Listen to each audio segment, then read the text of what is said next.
Hi everyone. I'd like to formally invite you to join me on my new journey. We are going to explore knitting patterns of the 1800s, one decade at a time. Last year I finished my knitting through the 1900 series, in which I worked my way through knitting patterns of the 1900s to prepare me for the complicated, or rather fake, Victorian patterns I've always wanted to try. And over the course of the series, the size options became more and more limited, until there was really only one size option left. And the yarn became thinner and the instructions became more sparse and vague. But I did it. I made my way through the entire century without any major issues. Also, if you haven't seen the 1900 series, I will link the full playlist in the description and in the little I button. But now I feel ready to start tackling some Victorian patterns, I think. I've already done the prep work for most of the series and planned everything out.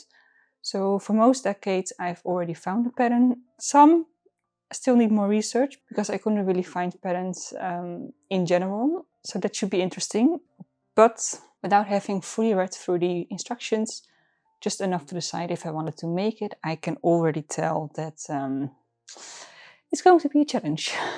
There are no size options, none at all, and the given size isn't even specified, so I have no idea how big it even is, and there isn't any indication of the gauge either. So we will have to do our own maps and test swatching to figure all of that out. Then some patterns only have about 5 sentences of instructions, so should be interesting. Anyway, I'm really excited to start this journey, and today we are kicking things off with the 1890s.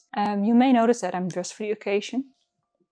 This is my 1890s outfit that I fully made myself, including all the foundation layers, and I'm kind of starting to sound like I'm sponsored by my own channel, which I guess I technically am. There is a full playlist of every single video in which I make these items, so you can watch those as well if you're interested, maybe. Also, I don't have outfits for the other decades, so this will be the only one with a special outfit. I'm sorry. I wish I had more, but I don't. Not yet. Maybe in the future. I also don't know if I'll be wearing this for the entire video.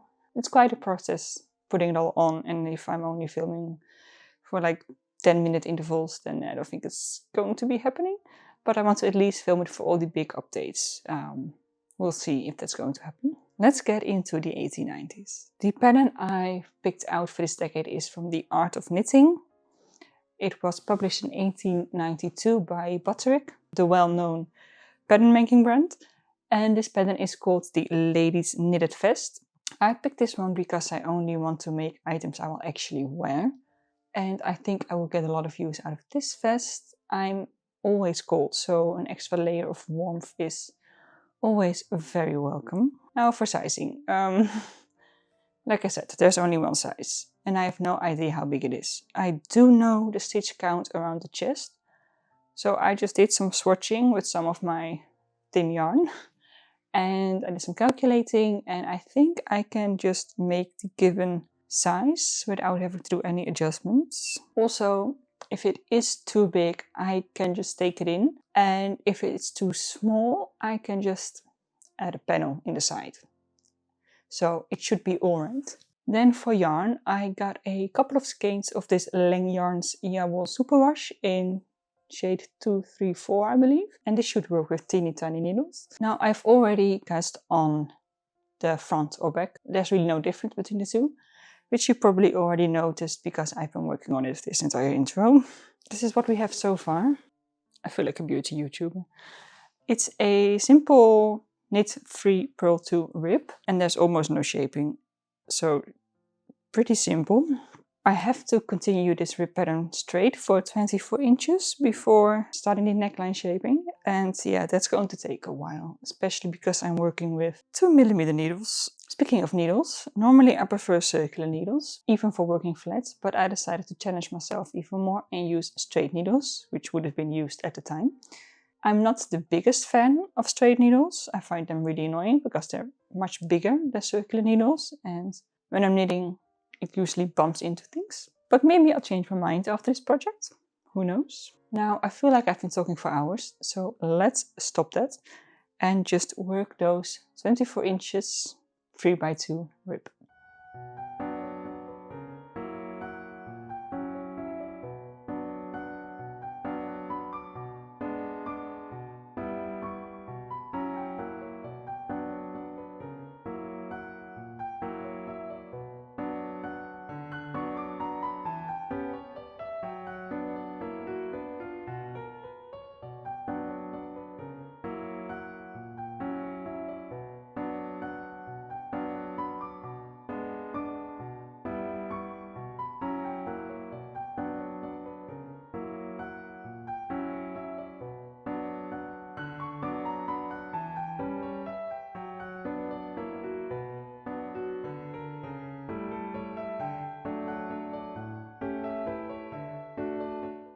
Okay, there's been a slight change of plans. I was supposed to work this thing until this was 24 inches. You may be able to tell this is not 24 inches, this is 12. And I decided to stop here because if I would have done the full 24 inches, it would come over my hips. And I know from experience that's just going to ride up and gather up all at the waistline, and that's going to be annoying. So I did the 12 because with this length, if it's right over the bust, I have no idea where exactly this will be at the end. But if I take the liberty of putting it pretty high up, it still ends below the waist, which is what I want. Because then, when I wear all my high-waisted skirts and stuff like that, the bottom edge will still be below the waistband of the skirt. So that's going to keep it all in place. And there's no excess fabric that will ride up. Also, the needle situation is starting to get really frustrating because what keeps happening is that the yarn wraps around the little end piece of the needle. Then it gets all tangled up and it's really annoying. I miss my circular needles, but I'm going to keep going on these straight needles. Also, I promise this was not the main reason, but I am kind of happy I decided to go with 12 inches because this rib takes forever and I was getting a little bit bored of it. So I'm ready for the next step. Next we're going to shape the neckline, and at first I thought I would be making the shoulder straps, but upon further reading I realized that the straps are going to be crocheted and the knitting is going to end kind of before the straps start, if that makes sense. We will see. I also don't know 100% what I'm talking about because I'm not sure I fully understand the pattern. But let's see what we need to do next. Next, I need to work on the first 50 stitches only, leave the rest on the needle, and then later we're going to cast off the 100 stitches in the middle for the neckline and work on the other 50 stitches again. But on the first set of 50 stitches I need to work back and forth in rib style as before, only on the 50 stitches, narrowing once every time you reach the neck edge until there are 20 stitches on the needle. Now I'm a little bit confused because I don't know if I need to decrease at the neck edge every row, so wrong side and right side, or only if I actually reach the neck edge on the row where the neck edge is at the end of the row, if that makes sense. I think it's going to be every row. I'm just going to put in a lifeline first before I do this, just to make sure that I can go back to this point if it turns out to be wrong. But that's what we're going to do, and then once that is done and I have the 20 stitches left on my needle, I need to work the rib again for another 6 inches and then bind off. And then repeat the same for the other one. So I'm just going to try. I'm not 100% sure if what I'm doing is going to be correct, but that's what happens when you work in 1890s knitting pattern. It's all very vague. We're just going to give this a try, and then once that is done and this piece will be finished, or the knitting of it will be finished, I'm going to work the second piece, which is going to be worked in the exact same way as the first. And once that is done, we can actually, I believe, start putting things together, and then we have a whole lot of crocheting to do. But first, let's finish this piece.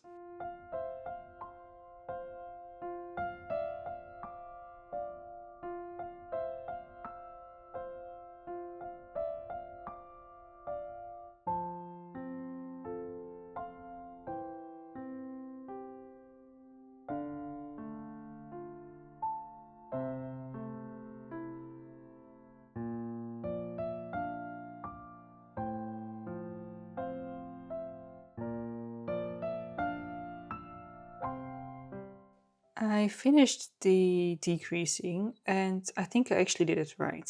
It's a little bit difficult to see because I still have the other stitches on the needle, but I'm pretty happy with kind of the slope of this, the curve, because I've been looking at the reference images reference image, there's only one. And from what I can tell, I'm going to work this way for 6 inches now. Then that's going to be kind of the underarm area. Then all of this in the bust will be filled in with crochet. And I think it's a really nice curve for that. And also, if it turns out to be wrong, it's pretty easy to fix just when I'm crocheting the filled in part. So now that I'm happy with this, I'm going to take out my lifeline, don't need it anymore, and just work 6 inches of this.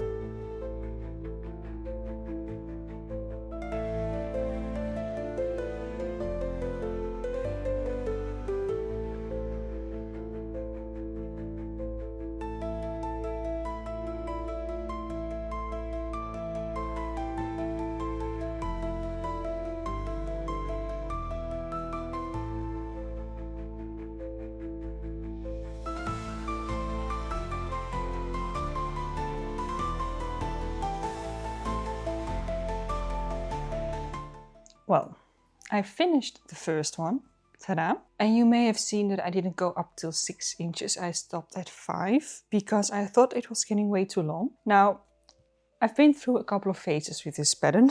Originally, I thought that when I started doing this shaping, that it would be both the armhole and the neckline. That was wrong. Now I think this is going to be the underarm section actually, and that this is supposed to start below the bust.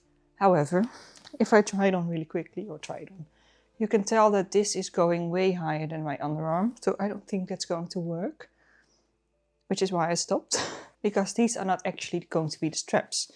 The straps are going to be crocheted, so I'm a little bit confused. So I might make it slightly different. I was thinking if I do use these as straps, it will fit right at the kind of like biggest point of the chest, if that makes sense. And then this will be filled in with crochet and these straps meet. So that's where I'm at right now. That may change the plan. I don't know. We'll see once I put it together what it's going to look like. But yeah, the 6 inches wouldn't work if this was supposed to be the underarm. It just makes no sense. And this would be not just below the bust, but around the waist level. Makes no sense. Anyway, I have the first one done. And now I need to make the second one.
We now have a front and a back piece. Took forever, but here we are.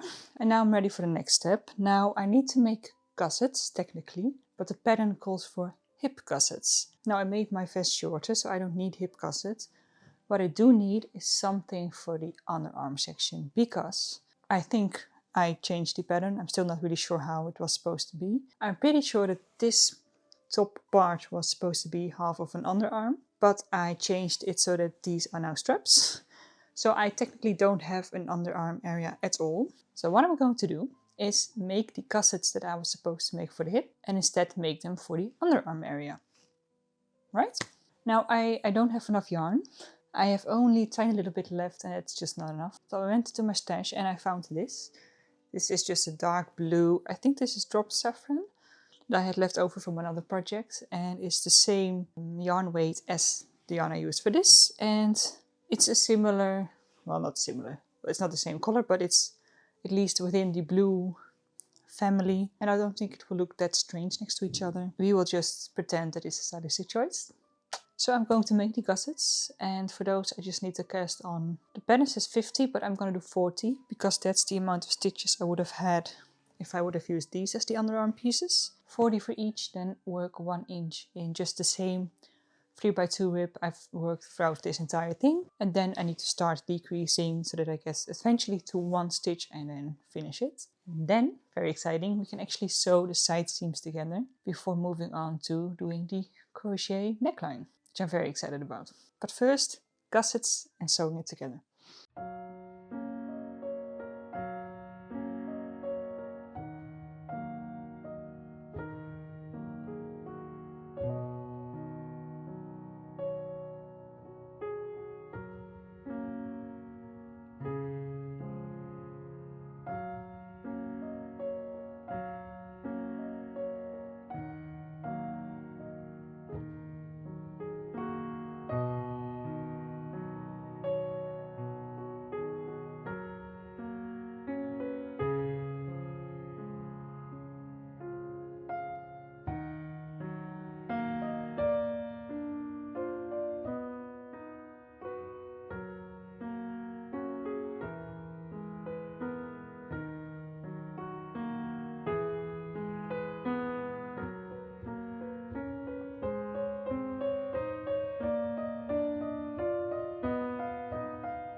It's now actually looking like a vest. I sewed all the side seams together and I sewed the shoulder seams. So yeah, I mean, it looks a little bit strange with the gussets hanging out like this, but I tried it on and it fits, so that's great. Maybe the gussets are a little bit too excessive and I could make them smaller, but I'll see. I'm going to finish it first and then I may take it in just a little bit in the gusset area. But so far it's looking good. Now I need to move on to the crochet portion of this pattern. And to do that, because I don't have this yarn anymore, I do have this yarn, which is just the same yarn as I used for the vest. So it's the Lang Yarn Ziao, but in white. So I thought that would be a really nice contrast color, and hopefully I have enough. If not, I may have other yarn in my stash that I can use. And to do the crocheting, what I need to do is fill in the neckline first. So this area, I'm going to start by crocheting along the edge here. And I need to do a series of double crochet, then 5 chain stitches, then double crochet, 5 chain, all the way to the end. And then on the next row I need to increase on either side, because of course we have this little slope here. And then I need to do the same thing, but this time do the double crochet in the chain space, basically, to create a open kind of lattice work. Then later I need to get some ribbon to thread it through the openings. So I need to do that for 9 rows, I believe. And then I need to work on the actual rest of the neckline, so that will include the straps as well, and then the sleeve edges, they call it. I don't really call them sleeve edges, just arm's eye edges.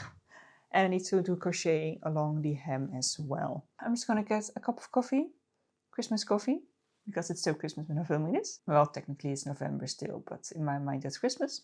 And I'm going to crochet.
I finished all the crocheting. Now I did make some changes to the original plan / pattern. For the, what I've now decided is going to be the front, I shortened the chain length that you had to do across this entire section from 5 to 3, I believe, because it was just a little bit too loose in my opinion. So I shortened that, so it's now a little bit more tighter. And then I also ran out of my white yarn that I was going to use for the crocheting. So I went a little bit rogue and ended up using a glittery yarn that I had left over from, I think, my Hocus Pocus sweater. But I kind of like it, so it's fine. Then I also changed the scallops. On the back portion I made them much smaller. And then this is the front, which is the correct version technically. And then for the arm's eye I also shortened it, so I just skipped a couple of rows and have these tiny little, I wouldn't really call them scallops, but it's just a little bit of an extra detail without having the full width of this, which I feel like would be kind of annoying under your arm. And for the bottom edge I just followed the instructions of the scallops, so that's all as it's supposed to be, I believe. What I also did is I first did one round / row of just double crochets all the way around, and then started the pattern from there just to create a bit more of a neater edge. And then I already did the ribbon for the back section. So I have this pretty blue ribbon that I used for both the petticoat and the corset cover of my Victorian outfit. So it all ties it in really nicely. And I just weaved that through the crochet holes basically. Tied a little bow, and I think it looks really cute. I actually feel like the ribbon does a lot for this vest. Because this is the side without it, looks okay. But I feel like once you have it with the ribbon, it really brings it together and adds a really nice touch. So I'm really excited about the ribbon portion. What I now need to do as a final step is to do the same to the front section. So I need to get my ribbon. I have this ribbon. I'm going to just do the same as I did on the other portion. And then we can put it on and see what the final result looks like.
And there we have it, the full finished 1892 vest. And even though I struggled with understanding just basically the whole construction of the thing, I think it turned out really nice.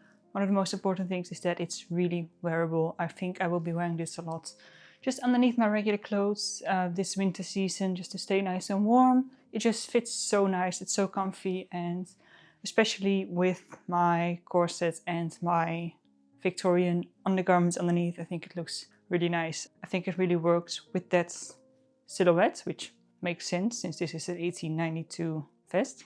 The crocheting turned out really nice as well. I love the touch of the ribbon, like I said. It just really adds something to it, makes it look a little bit more interesting and a little bit more finished. So all in all, somewhat of a successful project.